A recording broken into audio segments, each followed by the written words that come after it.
10h30 ce matin, un pilote du port de Bayonne prend les commandes du Luno, un cargo espagnol de 100 mètres de long, pour le faire rentrer au port. Soudain, c'est la panne, les moteurs s'arrêtent, le navire est à la merci des courants et des fortes vagues qui balaient la côte. Quand je suis arrivé, le bateau avait jeté l'ancre, il était en face de la digue des Cavaliers. Avec la mer, il a tourné et les vagues l'ont pris et l'ont jeté sur la digue où il a été cassé en deux très rapidement. En deux vagues, il a été cassé en deux. À bord, 12 personnes, 11 marins plus le pilote bayonnais.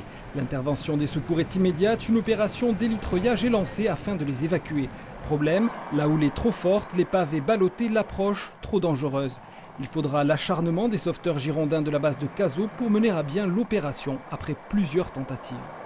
Le danger, c'était l'énorme gîte de la houle qui ne permettait pas d'accrocher les naufragés en sécurité et de les remonter. C'est-à-dire que nos sauveteurs plongeurs sont très entraînés, ils ont la capacité de se mouvoir dans des conditions de mer difficiles.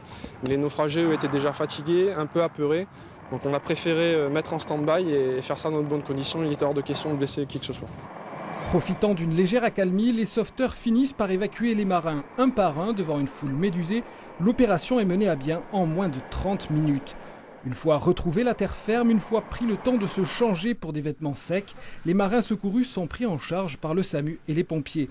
On ne déplore aucune blessure grave, mais l'événement aura marqué l'équipage.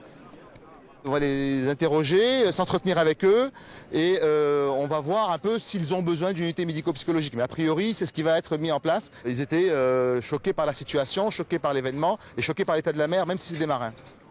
Le pire aura donc été évité. Reste qu'il pourrait bien y avoir d'autres conséquences à ce naufrage, notamment au niveau écologique. La coque éventrée de l'épave a déversé plusieurs dizaines de tonnes de fioul dans l'océan.